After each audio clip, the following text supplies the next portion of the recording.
और मैं सीधे सीधे डंके की चोट पे कहता हूं, जो आरएसएस का जो एजेंडा है और बीजेपी की जो प्रयोगशाला आरएसएस है, जो 17 और 27 साल के बच्चों के हाथों में जो लाठी देने का जो काम करते हैं, जो उस टाइम उसके हाथ के अंदर कलम होनी चाहिए, लेकिन वो लाठी से प्रैक्टिस कराते हैं।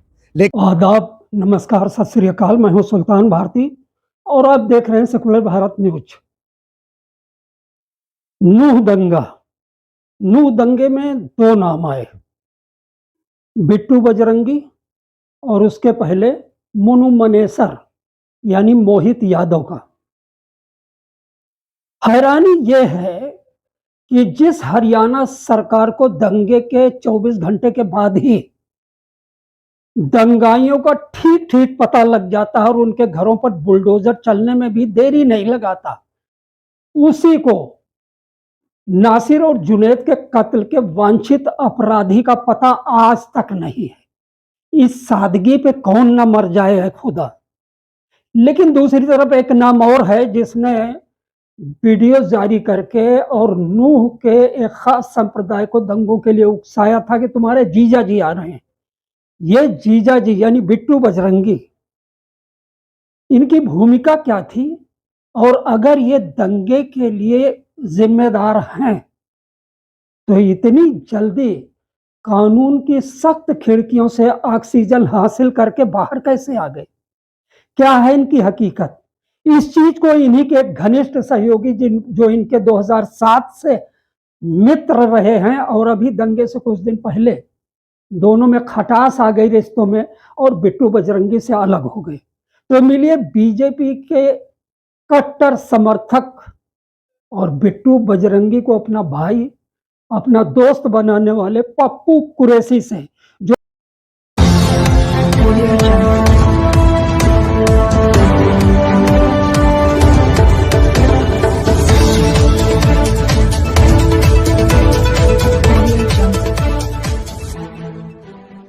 संक्षेप में बताइएगा। बिट्टू बजरंगी, जिसकी एक चुनौती भरी वीडियो आई थी कि जीजा आ रहे हैं और एक बड़ी भूमिका थी इस बयान की, इस वीडियो के, उस दंगे के बारे में, लेकिन वो अक्यूज पकड़ा गया और छूट गया। हकीकत क्या है? बिट्टू बजरंगी आपका सहयोगी भी रहा है, पहले आप साथ ही थे, ज्यादा बेहतर समझते हैं क्या भूमिका रही इसके बारे में। देखिए सर, पहली बात तो ये है कि हम फरीदाबाद से हैं। मेरा नाम पप्पू कुरैशी है और 31 तारीख सोमवार का दिन था अभी पिछले हफ्ते। बिट्टू बजरंगी करता क्या है? बिट्टू बजरंगी के बारे में बता रहा हूँ। जो सोशल मीडिया पर, नेशनल मीडिया पर जो चल रही है वो न्यूज़ है 31 तारीख की, जो कि आधी न्यूज़ है और देश को आधी कुछ पता है, कुछ नहीं पता। कुछ लोगों को मालूम है, कुछ लोगों को नहीं मालूम कि सच्चाई क्या है। लोग बाग सिर्फ ये देख रहे हैं कि 31 तारीख तक, 31 तारीख तक की जो न्यूज़ दिखा रहे हैं लोग, 31 तारीख को दंगे हुए और नूह के मेवात के लोगों ने दंगे कर दिए श्रद्धालुओं पर, यह आरोप लगा दिया। सर सच्चाई ये है कि मैं फरीदाबाद में रहता हूँ। मेरी डबुआ सब्जी मंडी में 110 नंबर आड़त है, सब्जी का मेरा काम है। सर 2007 से बिट्टू बजरंगी को मैं जानता हूँ व्यक्तिगत, मेरा पर्सनली मेरा भाई रहा, हो प्यार रहा मेरा उससे, लेकिन उसका और मेरा कहीं ना कहीं 2013 में बिगाड़ हो गया। आप बीजेपी में थे, वो भी बीजेपी में? हाँ, वो बीजेपी में अब जुड़ा है। मैं बीजेपी में 8-10 साल से 7 साल से काम कर रहा हूँ। ठीक है साहब।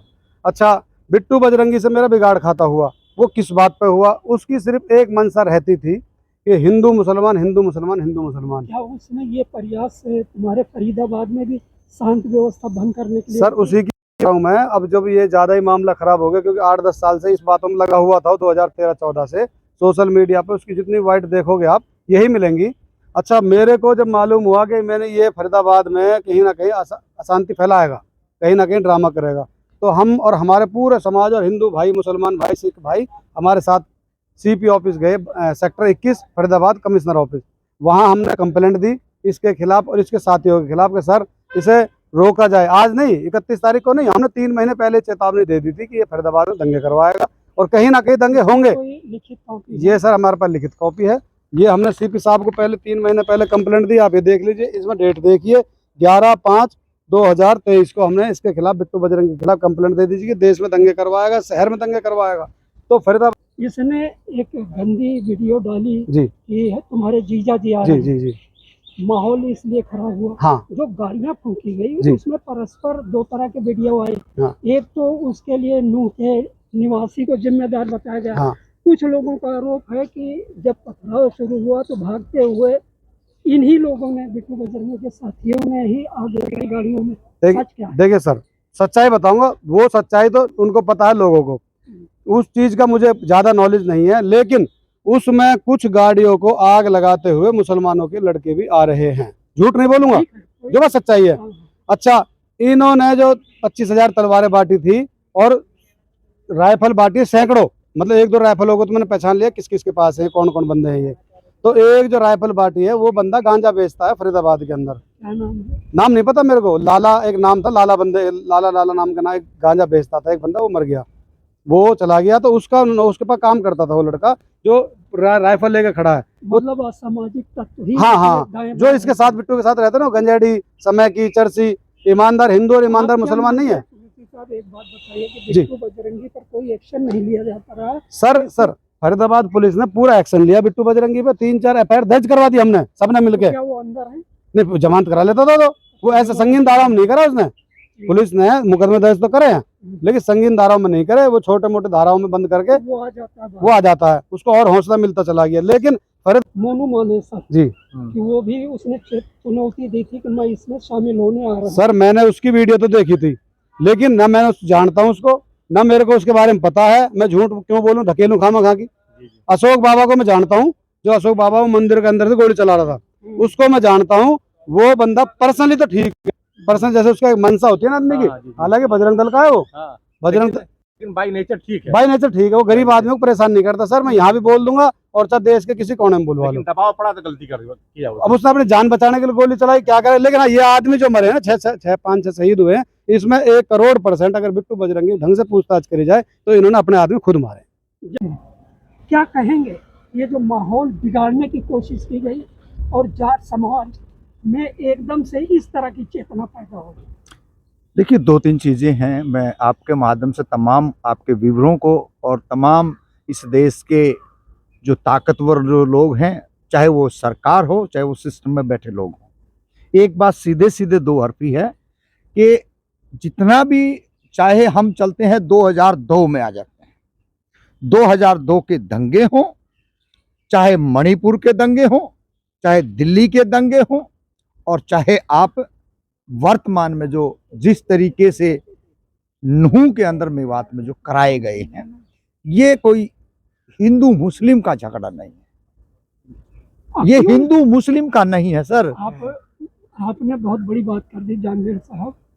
आपने कहा दंगे कराए गए, हु इज द कल्प्रिट, कौन है गुनाहगार?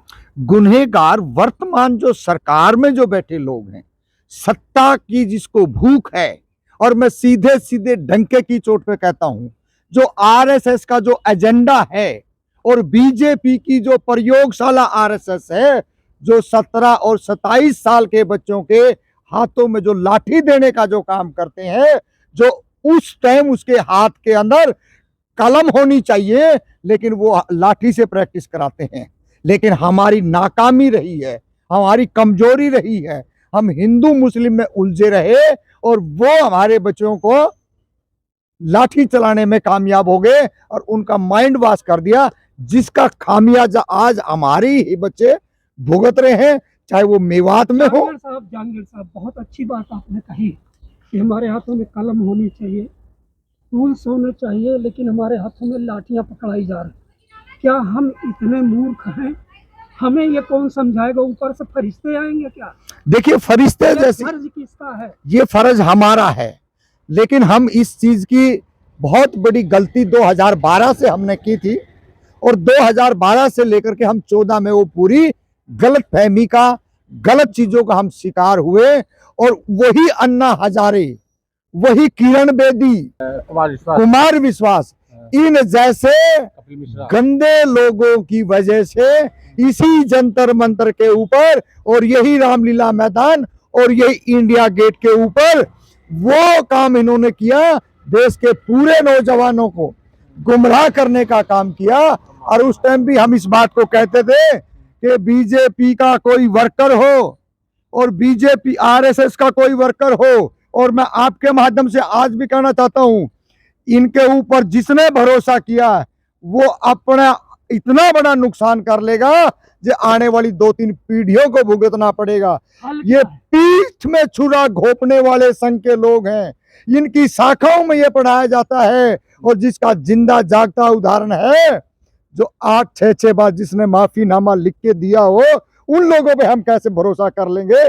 देश में माहौल बिगड़ रहा है, हिंदू मुस्लिम एकता की धुरी प्रभावित हो रही है, देश में महंगाई चरम पे है, तमाम और दिक्कतें हैं, और इस तरह के दंगे, मणिपुर के इस तरह के दंगे जो मेवात में हैं, देश की छवि कहीं ना कहीं इससे धूमिल होती है, बदनामी होती है दुनिया में।